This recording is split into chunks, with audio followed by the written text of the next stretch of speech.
Gracias. Hola, ¿qué tal? Mi nombre es Misael Monterroca. Es un gusto estar con todos ustedes.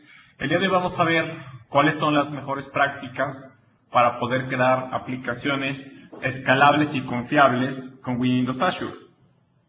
Me imagino que ya han estado en la mayoría de los eventos que han estado de Azure, ya están familiarizados con varios puntos que se han tocado y conceptos importantes de Azure.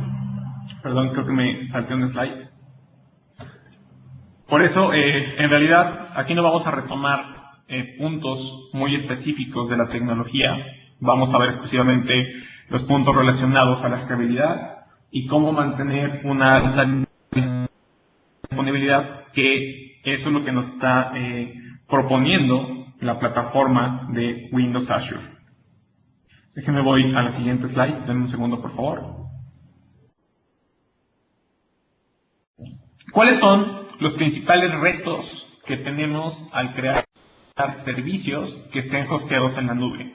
El primero y más importante es, debemos de garantizar una alta disponibilidad. Windows Azure, al estar hosteado en un esquema de máquinas virtuales, nos va a permitir tener y resolver esta premisa, ya que cuando nosotros hacemos el hosteo de nuestras aplicaciones, obviamente estamos dependiendo del hardware del cual estamos utilizando nosotros. Por lo tanto, la alta disponibilidad es muy común que se dé tanto por errores de hardware o incluso de software, ¿no? Podemos hacer alguna aplicación que a lo mejor esté consumiendo muchos recursos, y si solamente tenemos un servidor disponible, pues obviamente este servidor se va a estar sobresaturando.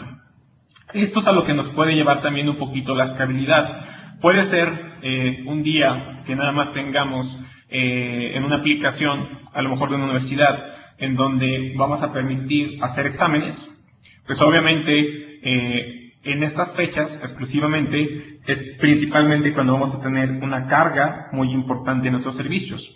Entonces es muy importante contar con una infraestructura que nos permita de una manera muy dinámica extender toda nuestra granja de servidores para soportar la carga en determinados picos, ya sean de horas o de días o de semanas. Realmente el tiempo lo determinan ustedes. Y por último, ya que nuestra plataforma está hosteada, es muy importante también asegurar la gestión del ciclo de vida de nuestro proyecto. ¿A qué nos referimos con esto? Básicamente a todas las actualizaciones de software que vayamos a realizar. Ese es un tema que también vamos a estar considerando en los puntos que vamos a estar viendo. Recordando un poquito, en el caso de creación de componentes de datos, existen dos maneras que nos permite Windows Azure para almacenar información. El primero se refiere a una información volátil. En realidad todo se está almacenando de manera temporal, y esto es accesible a través de nuestro local storage. Y otro muy importante, que es la parte de caché. Esta parte de caché nos da múltiples beneficios, pero obviamente tenemos que tener en cuenta que esta es información volátil y en cualquier momento la podemos perder. Ya a manera de información de datos persistentes, obviamente en la parte de Windows Azure Storage tenemos lo que son los dos tables view, o lo que se acaba de introducir, que son toda la parte de drives. Obviamente, y ya de manera independiente, existe SQL Azure, pero pues ya está fuera de lo que sería nuestra plataforma de Azure Storage. Obviamente ahí ya estamos hablando de que es una base de datos ya relacional 100%, ¿no? Recordando un poquito cuáles son los fundamentos de almacenamiento, pues tenemos toda la parte de lo que son los blobs. Los blobs no son otra cosa que una interfaz que nos va a permitir guardar archivos o algún tipo de metadatos, imágenes, archivos, audio. A partir de esto podemos hacer incluso streaming de información. Tenemos también el concepto de los tables. Los tables también es una estructura de datos que nos va a permitir almacenar información. Obviamente esta información no tiene de ninguna manera relación entre sí, son tablas completamente independientes. Existe también el concepto de queues, el cual nos provee un mecanismo para enviar mensajes entre diferentes roles de Windows Azure. ¿De qué manera nosotros podemos hacer un almacenamiento que nos permita ser escalable? Bueno, lo más importante es la creación de las diferentes entidades y mensajes. Windows Azure maneja un concepto que se llama particiones. Las particiones no es otra cosa que un segmento en el cual va a recibir toda la información y al mismo tiempo se va a poder estar replicando en los diferentes servidores que nosotros tengamos. Esta creación de particiones, precisamente lo que nos va a permitir es que nuestra aplicación sea escalable. Estas particiones permiten el uso de patrones para que nosotros podamos monitorear cuál es la utilización de esas particiones. Esta utilización nos estamos refiriendo a la carga que está teniendo algún tipo de servicio que estemos utilizando. Nosotros, al hacer el análisis, podremos determinar que algún servidor está consumiendo demasiados recursos y en ese momento podremos decidir reasignar una partición a otro tipo de servidor, como lo vamos a ver en la siguiente lámina. Podemos suponer, en este caso, que tenemos 3 frontends y 4 backends.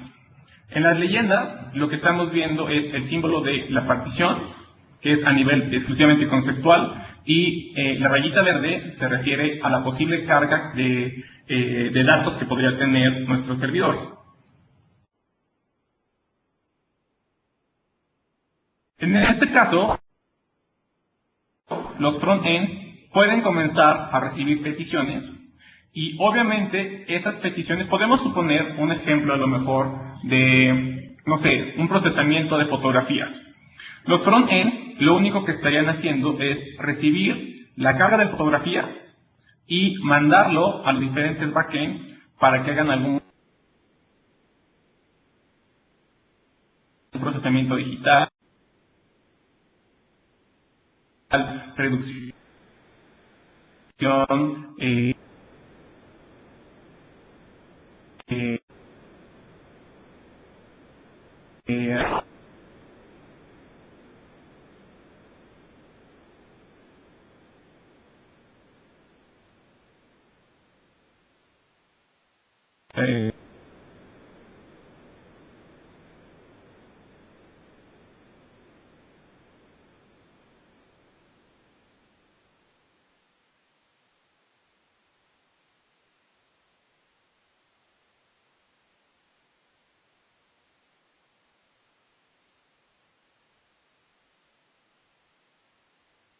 procesamiento de información, procesamiento de imagen.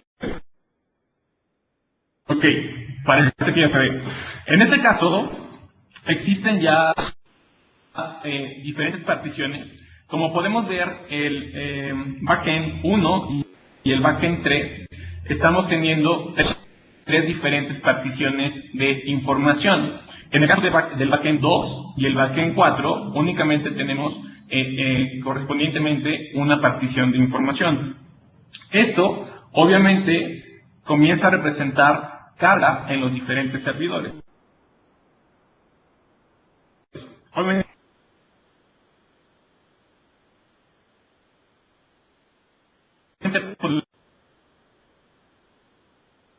podemos ver que el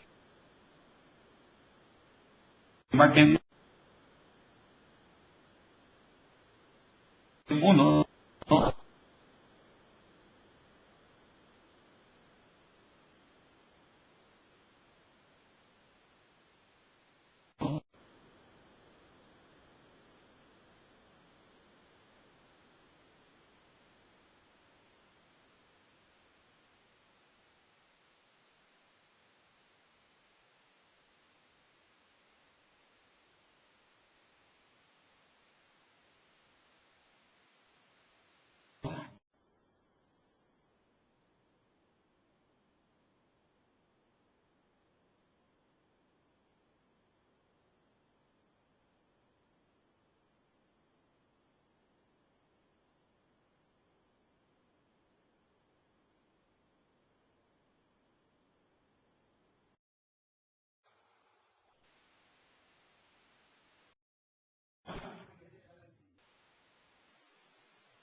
Ok, perfecto. Parece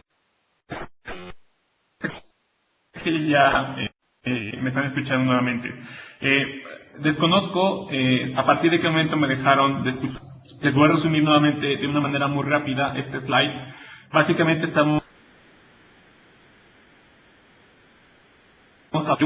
podemos hacer la asignación de particiones a diferentes servidores de backend. En este caso, el backend 3 es el que tenía bastante carga de información. Lo que hicimos en este momento es reasignar dos particiones, a una al servidor de backend 4 y otro lo mandamos al servidor de backend 2. De esta manera, la carga de información obviamente reduce entre los diferentes servidores que estamos llegando a obtener. Este es un patrón muy simple de utilizar que nos va a permitir, obviamente, replicar toda la información y garantizar una alta escalabilidad. Obviamente, el tiempo que transcurre entre descargar y recargar la información es en segundos. Básicamente estamos hablando de la obtención de información y actualización de información. Este proceso se hace de una manera muy rápida.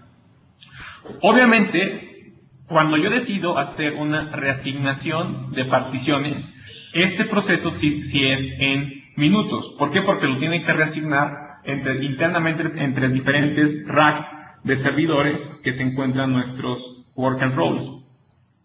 Obviamente, eso solo lo tendríamos que hacer solo si es necesario. ¿Por qué? Porque también estaríamos utilizando seguramente muchísima carga de información en servicios que seguramente no estaremos utilizando. Y recuerden que todo eso tiene en su momento algún costo de utilización. Esto para poder ayudar a la alta demanda de información. Lo que haríamos en este caso es separar físicamente una partición. A nivel conceptual, cada partición tiene su propio flujo de información. Al detectar que un servidor tiene mucha carga de información, nosotros podemos dividir físicamente esta partición y de manera física podemos repartirla en dos diferentes servidores. En este caso, el backend 3 es donde detectamos que una partición es la que está teniendo mucha carga de información, la estamos separando y estaríamos enviando únicamente una parte de la partición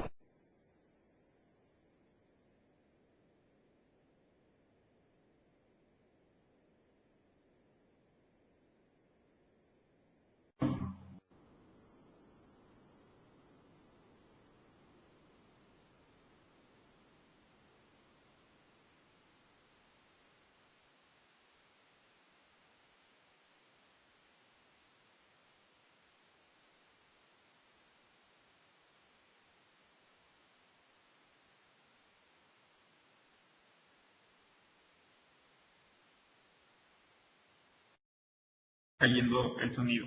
Bueno, vamos a retomarlo. Le estaba comentando que la importancia de hacer la creación de particiones es de qué manera lo vamos a estar asignando. En el caso de todos los diferentes objetos, son agrupados de manera automática a partir, en el caso, por ejemplo, de los archivos de los tipos blob, a partir del nombre de blob. En el caso de las entidades, esas son agrupadas a partir del nombre de las diferentes aplicaciones que le estemos dando a manera de agrupación. Y en el caso de los mensajes, estas particiones se crean a partir del nombre del queue.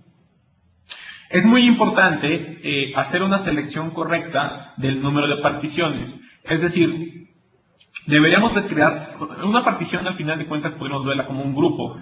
Estaremos hablando de que este grupo debería ser lo más atómico posible. Es decir, si yo estoy actualizando a lo mejor un nombre y un detalle de un cliente, esta partición deberíamos de crearla con esas dos tablas y no estar anexando tablas que no son requeridas para hacer la actualización de información. Esto es muy importante porque entre más particiones tengamos, es más fácil hacer una distribución automática de la carga. En el caso anterior, que vimos la parte de la separación de una partición, en realidad estamos hablando que solo estamos separando la información, pero la carga en sí casi se mantiene de manera similar. Si nosotros tenemos, entre más particiones tengamos, es de una manera más fácil y más cómoda asignar únicamente las particiones que están siendo en este momento más accesidas, a los servidores, al número de servidores que nosotros determinemos. ¿Cuáles no serían las mejores recomendaciones para la utilización de particiones? No hay que llegar al extremo de, por cada una de las diferentes entidades que tengamos, darles al mismo valor de partición. Si tenemos en un caso a lo mejor 1000 entidades y creamos 1000 particiones, también no estamos hablando de una buena práctica de asignación de particiones, ¿no? Entonces no tenemos que llegar a un extremo de crear una partición por cada entidad de información. A manera un poquito comercial, en el caso de los queues y las diferentes tablas, nos soportan hasta 500 transacciones por segundo. En el caso de los objetos de tipo blob, estamos hablando que nos soporta una lectura y escritura de hasta 30 megabytes por segundo. En el caso de lecturas largas, podemos soportar una tolerancia de hasta 60 megabytes por segundo. Un punto muy importante es la latencia que vamos a tener entre los dos diferentes tipos de servidores. Hay que recordar un poquito que existe el concepto del web role y el worker role. Estos son servidores en realidad, aunque son virtuales, estamos hablando que son servidores físicos que están localizados en dos diferentes localidades. Entonces, la comunicación que se tenga entre esos dos servidores puede afectar al desempeño de nuestra aplicación. En realidad, lo que se puede estar en este momento Azure asegurando es una latencia de hasta 100 milisegundos para pequeñas transacciones. Esto, obviamente, entre más picos de información lleguemos a tener, podría subir a segundos. ¿De qué manera nosotros podemos asegurar que estos picos de latencia no se estuvieran dando? Es implementando un caché. El caché lo que nos va a permitir, a final de cuentas, es una utilización de los datos en memoria. Una vez que estén en memoria, esta información obviamente ya no lo estaremos viendo a la capa de información, ¿no? De esta manera estaríamos nosotros ayudando a que nuestra aplicación sea más rápida y no tengamos tiempos de respuesta lento.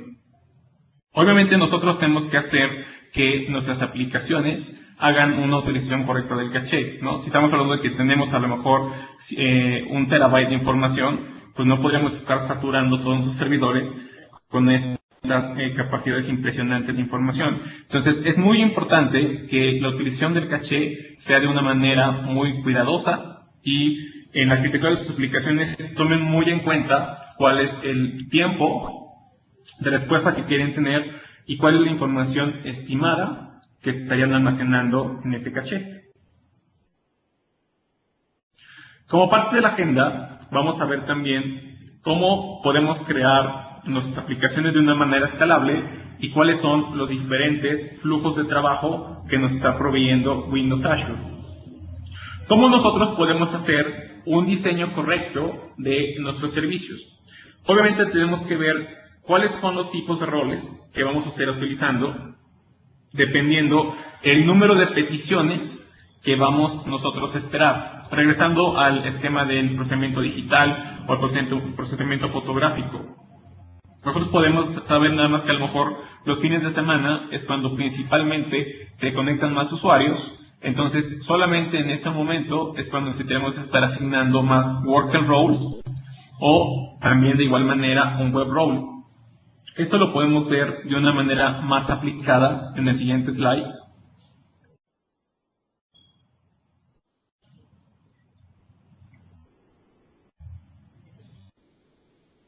Nosotros en este caso tenemos el primer esquema en el cual únicamente tenemos un web role y un worker role. En este esquema no estamos asegurando de ninguna manera la alta disponibilidad, ya que si en algún momento el worker role se viene abajo o el web role, nuestra aplicación va a estar fuera de línea en ese momento. Para que nosotros podamos asegurar esa alta disponibilidad, debemos obviamente asignar al menos 2 web roles, y en el caso de los worker roles podrían ser también 2 o n número de servicios. Obviamente cuando un usuario hace la petición, de manera automática es tomada por un web role y enviada a través de un queue a algún tipo de worker role, y obviamente va a ser tomado de manera balanceada por el que esté disponible en ese momento. Si nosotros llegáramos a tener una carga adicional, obviamente podemos estar agregando tantos worker roles o tantos web roles como nosotros queramos. ¿Cuál es el patrón básico que es la comunicación entre un web role y un worker role? Básicamente el worker role es el que recibe los diferentes elementos de trabajo. En este caso sería a lo mejor un mensaje para hacer, podemos enviar la imagen, y en el caso del worker role estaría haciendo el procesamiento de la información. Obviamente el worker role separa las diferentes asignaciones de los elementos de trabajo, y en algún momento también podríamos hacer un mapeo de estas diferentes acciones.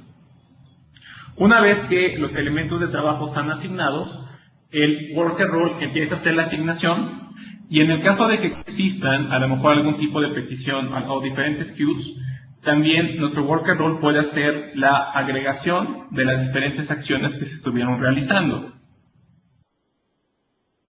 Esto es, las diferentes cargas de trabajo que está mandando el web role es tomada por nuestro Azure Queue y ejecutada por cualquier tipo de worker role. Sin embargo, este esquema tiene algunas desventajas.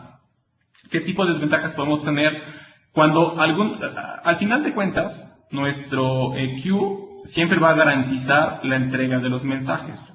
Sin embargo, ¿qué pasaría en alguna aplicación que nos está tomando 10 minutos, 20 minutos, 30 segundos? Si el worker role en ese momento se nos cae, todo el procesamiento de información va a quedar en el limbo, ¿no? No vamos a tener ningún mecanismo para poder obtener ese procesamiento que estuvimos realizando.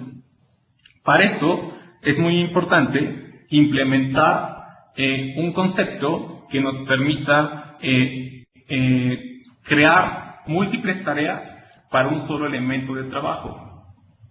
Para esto nos ofrece Windows Azure Queue, nos va a garantizar la entrega de los mensajes, ¿no? Esto es, yo tengo mi web role, en el caso que les decía de procesamiento de imagen, el web role sube la imagen, lo recibe el worker role, y en el momento que lo recibe, esa transacción queda invisible para los diferentes worker roles que nosotros tengamos, ¿no? Obviamente, si existe algún problema en este worker role, en ese momento el worker role va a decir, le va a informar a nuestro worker role, les paso a la otra lámina, que es donde se ve mejor. Perdón, denme un segundito.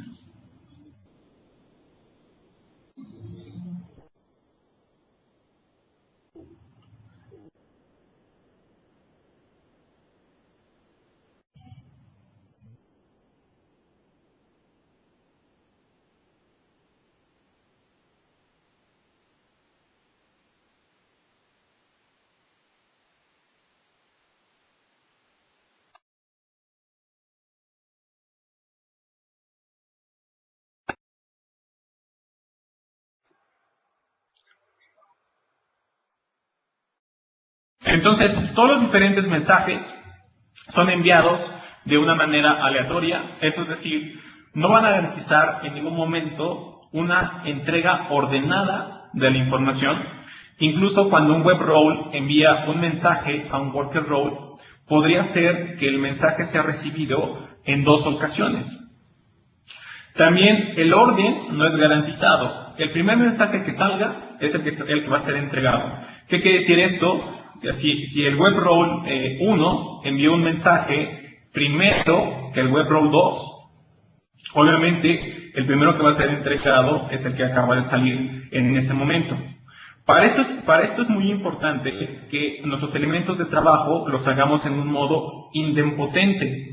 Esto se refiere a que nuestro trabajo, pensar que nuestros diseños de aplicaciones pueden ser procesados múltiples veces y en alguna ocasión puede ser que un elemento de trabajo pueda no ser terminado de manera exitosa.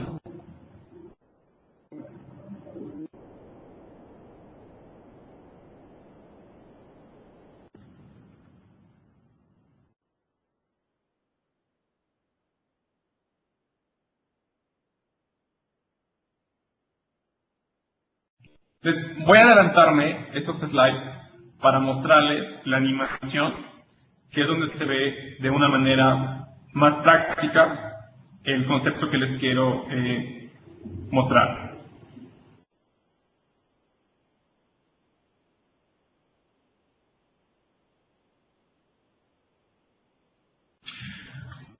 Cuando estamos hablando de procesos de larga duración, y aun cuando no sean de larga duración, es muy importante separar en pequeñas piezas de trabajo todas las diferentes operaciones que vamos a estar realizando.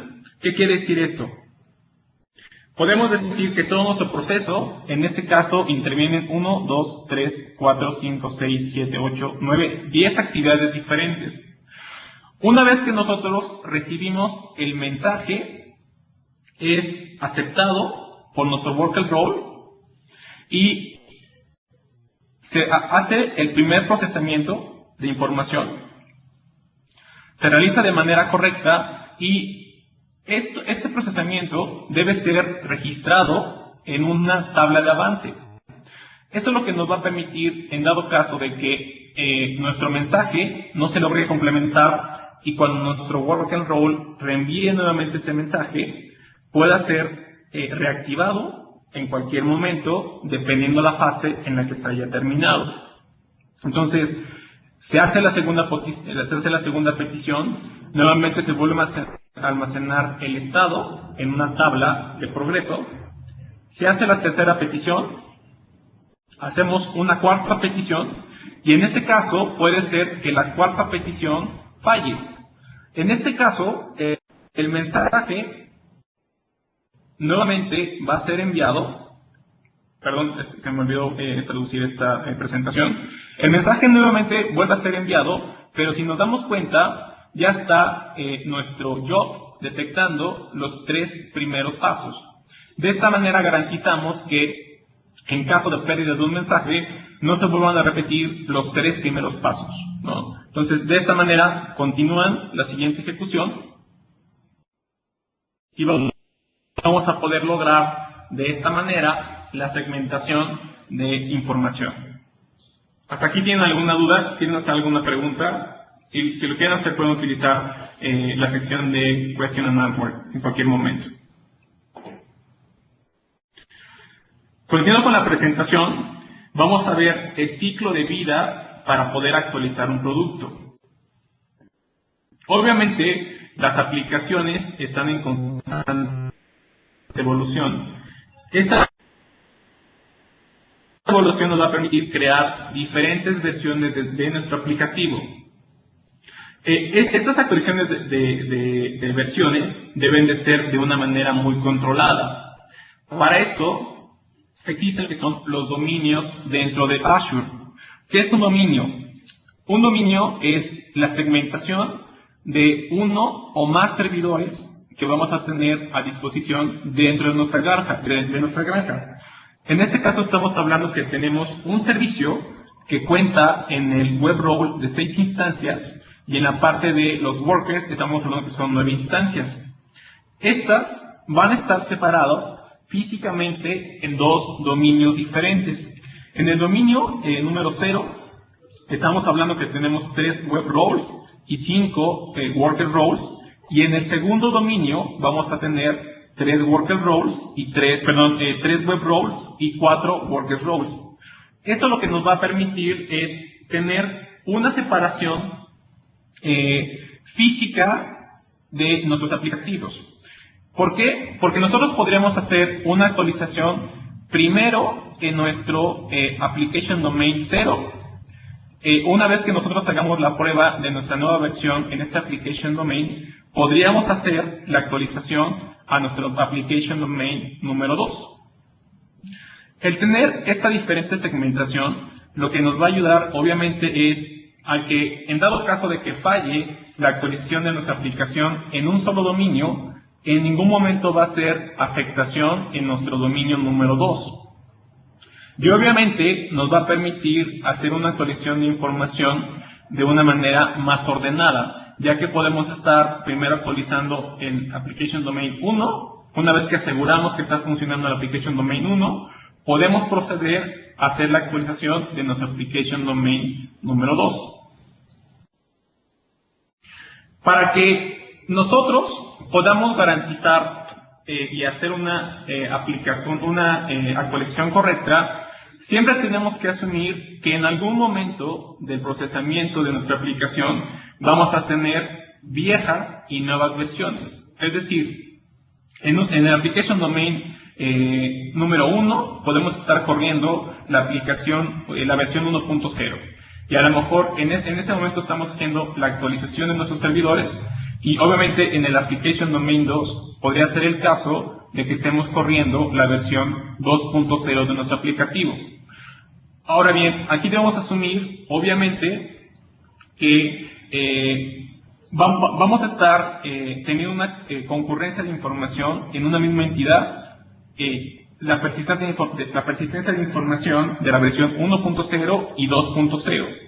Por eso es muy importante que hagamos un versionamiento en todos los diferentes objetos. ¿Cuáles son todos los objetos? Protocolos, esquemas, mensajes, objetos, etc. Esto aplicado lo vamos a ver de esta manera. Tenemos el siguiente escenario, que es cambiar. Actualmente tenemos la versión 1.0 de nuestra aplicación. El objetivo que tenemos nosotros es cambiar a la versión 2.0 de nuestro aplicativo. Obviamente en este punto no queremos perder ningún tipo de disponibilidad. Esto es, queremos que nuestra aplicación siga siendo responsiva para los usuarios finales. Entonces, en este caso, lo que vamos a hacer es crear una actualización de manera secuencial. Vamos a verla en el siguiente slide. En este slide lo que vamos a ver es que vamos a hacer un paso en 3 diferentes versiones. Actualmente tenemos 3 web roles y 3 worker roles que están en 3 application domains diferentes. Actualmente todo este aplicativo está corriendo en la versión 1.0. Lo que tenemos que hacer nosotros es crear una versión que sería la versión 1.5 que esté entendiendo tanto la versión 1.0 y 2.0 de información. Esto lo vamos a ver de esta manera. Lo primero que tenemos que hacer es actualizar los web roles para que entiendan las dos versiones.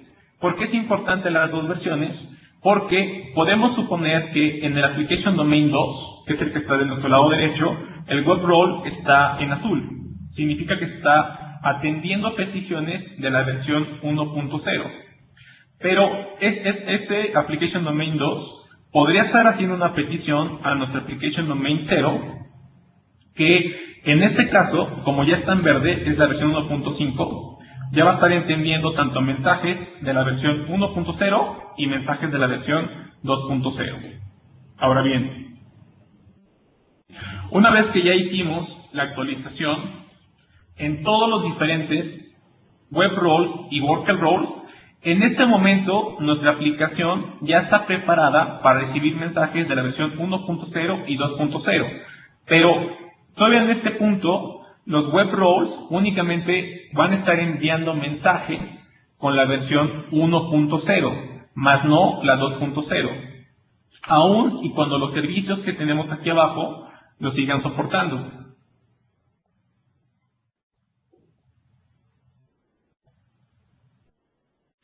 Lo primero que tenemos que hacer es activar la utilización de nuevas versiones. En este caso, acabamos de hacer la actualización de nuestro primer web role a la versión 2.0. De esta manera, cuando haga las peticiones en los servicios de abajo, estos diferentes caché roles, que aquí le están nombrando, ya están preparados para entender mensajes que pertenezcan a la versión 2.0.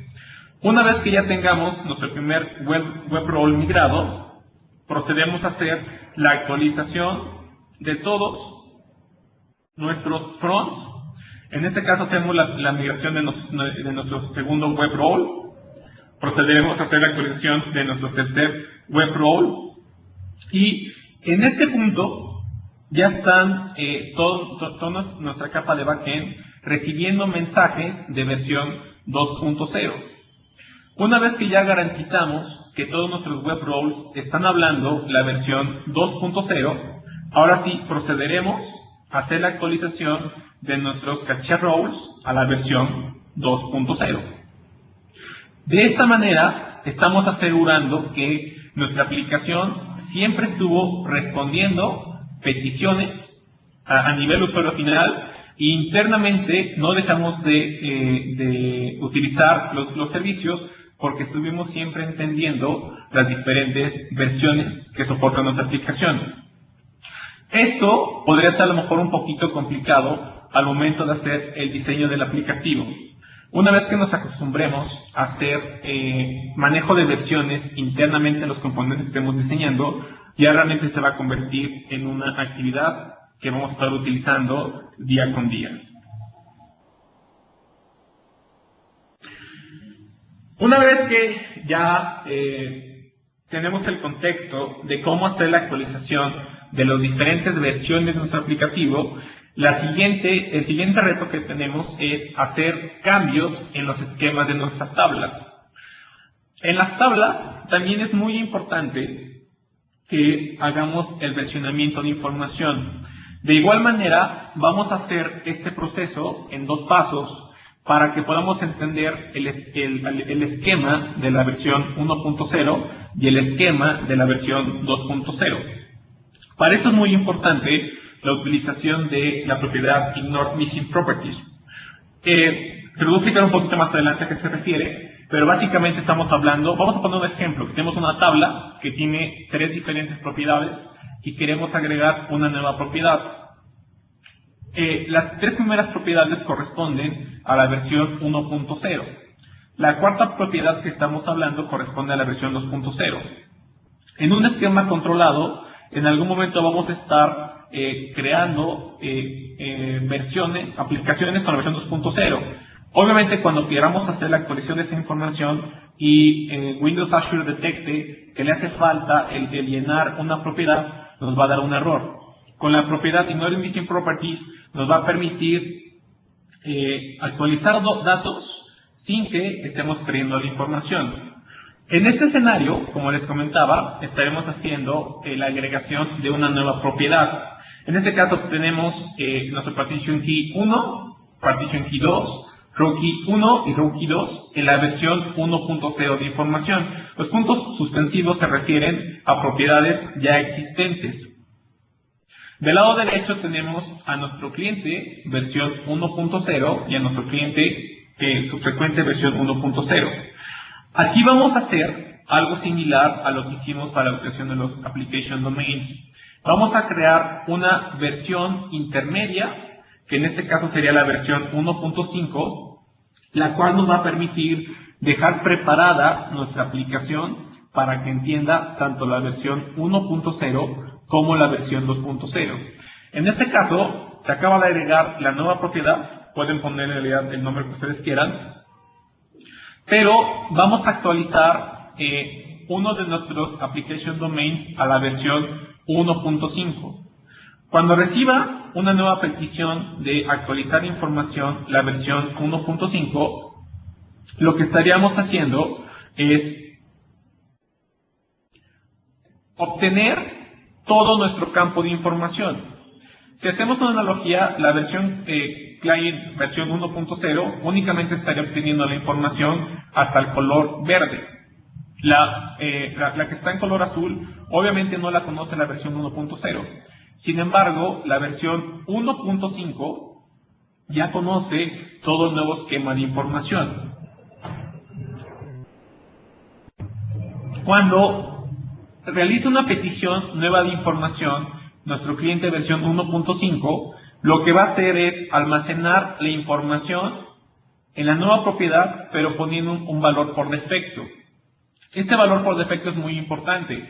Hay que recordar simplemente que la versión 1.5 aún no conoce la información que va a almacenar esa nueva propiedad. Sin embargo, para evitar algún tipo de falla de información, es muy importante que estas propiedades que se están agregando ya contengan información. ¿Por qué? Porque cuando hagamos la migración de información, en algún momento se puede hacer la petición, la lectura de esta información, y al no encontrarse podría darnos algún tipo de error. Entonces, en este caso, la versión 1.5 nos almacena en la nueva propiedad un valor por defecto.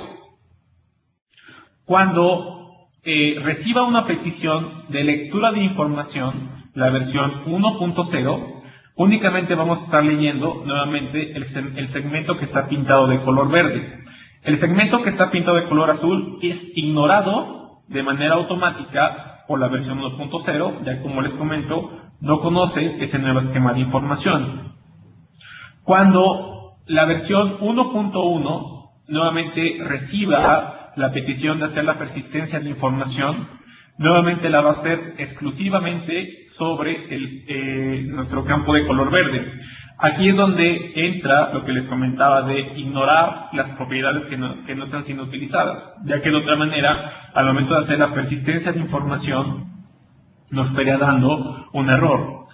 Si nos damos cuenta, la versión que seguimos utilizando en nuestro esquema sigue siendo la versión 1.0. En este momento ya actualizamos nuestros dos application domains a la versión 1.5. De esta manera, todas las nuevas peticiones que estemos realizando ya van a estar siendo con la versión 2.0. Lo que seguiría en este momento es actualizar de la versión 1.5 ahora sí a la versión 2.0. Obviamente, la versión 2.0 ahora sí ya conoce completamente todo el esquema que acabamos de diseñar. Cuando obtenemos la información, o en este caso que ya estamos haciendo la asignación, ahora sí, en realidad, ya estamos recibiendo una nueva petición de persistencia de información y comenzamos a hacer la actualización de información. En este caso, ya también se está actualizando la versión. Entonces, si vemos en el partition key 2 y en el row key 2, estamos viendo que ya en este momento la información pertenece a la versión 2.0. Sin embargo, si hacemos una petición en la versión 1.5, estamos hablando todavía que vamos a regresar una información perteneciente a la versión 1.0. Como podemos ver en el partition key 1 y en el row key 1. Realmente esta sección aún no la hemos migrado porque estamos recibiendo una versión de una petición de un cliente versión 1.5. Cuando hagamos nosotros la petición, se repite nuevamente el ciclo. Perdón, en esta parte anterior. La versión 1.5 hay que recordar que ya está preparada para hacer tanto lecturas y escrituras de versión 1.0 como lecturas y escrituras de la versión 2.0. Es por eso que esta versión 1.5 aún nos está especificando en la versión de nuestro esquema que es la 2. Es por eso que ya está entendiendo el esquema completo y ahora sí ya reconoce el valor introducido en la nueva propiedad que es value 1. De igual manera, aun cuando sigue siendo la versión 1.5, ya conoce el esquema completo. Es por eso que ahora sí el valor por defecto ya no lo está tomando y ya está tomando el valor que está recibiendo como persistencia de datos.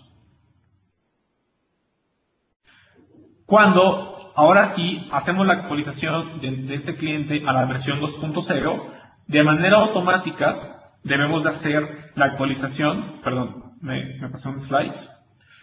En el caso del partition key 1 y el row key 1, la versión, en este caso también debemos hacer un upgrade a la versión 2.0.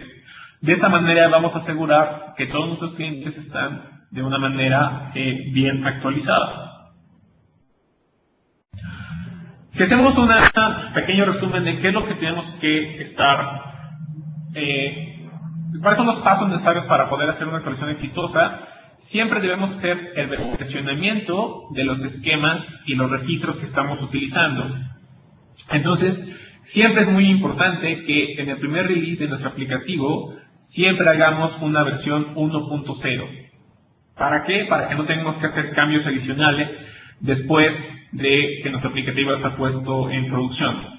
Y es muy importante contar con versiones intermedias. En este caso, la versión 1.5. Esta versión 1.5 es muy importante porque es la encargada o va a ser el puente para entender versiones anteriores y versiones nuevas. Es un paso intermedio para hacer una actualización total de nuestro aplicativo a la versión 2.0. Y obviamente es muy importante que en este paso intermedio de información siempre estemos escribiendo valores por defecto de las nuevas propiedades que estamos agregando a un esquema.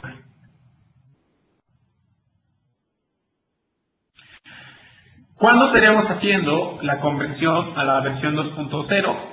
Esto lo haríamos cuando ya tengamos todos nuestros web roles o nuestros working roles actualizados de manera completa a la versión 2.0. Solamente hasta ese momento estaríamos haciendo la actualización de nuestras entidades o esquemas a la versión 2.0. ¿Cuáles serían los puntos que tenemos que estar tomando en cuenta para garantizar las mejores prácticas?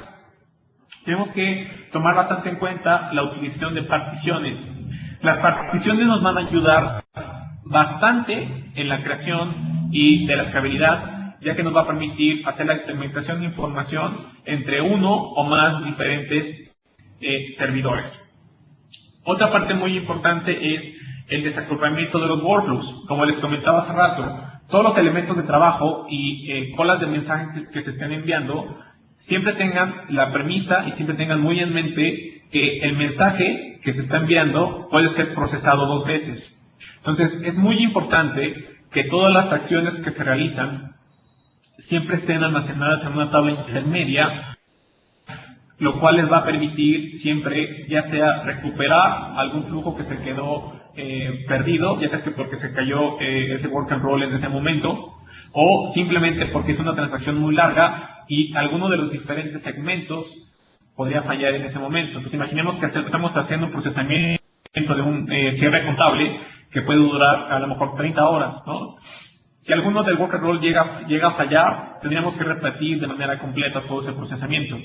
Al estar separándolo en diferentes actividades, podemos reanudar únicamente a partir del punto donde nos dio un fallo.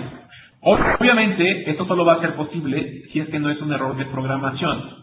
Aquí estamos hablando únicamente de alta disponibilidad, no tanto errores de código. Y es muy importante, obviamente, para la actualización y control de versiones, que siempre se hagan actualizaciones progresivas. No hay que hacerlo de una manera muy arbitraria, es decir, voy a subir mi nuevo aplicativo a la versión 2.0, porque eso nos estaría dejando que la aplicación estaría fuera por un determinado tiempo. Es decir, hasta que no hagamos la migración completa de todos los web roles y worker roles, nuestra aplicación estaría fuera de línea. Esto, a lo mejor de una manera programada, podríamos estarlo haciendo un sábado o un domingo o un día por la noche. Pero tomen en cuenta que no tendríamos ningún punto de retorno. Si alguno de nuestros worker roles deja de funcionar, pues ya todos los aplicativos están en la versión 2.0. Al tener actualizaciones progresivas, estamos garantizando que nuestra aplicación va a estar en línea y que además tenemos puntos de retorno, ya que si tenemos 3 o más work and roles, obviamente podemos regresarlos a un estado anterior, a una versión anterior. Y por último, y no menos importante, tomen muy en cuenta que el control de versiones en los esquemas, entidades, mensajes, protocolos, etcétera, es muy importante para poder lograr esta actualización progresiva.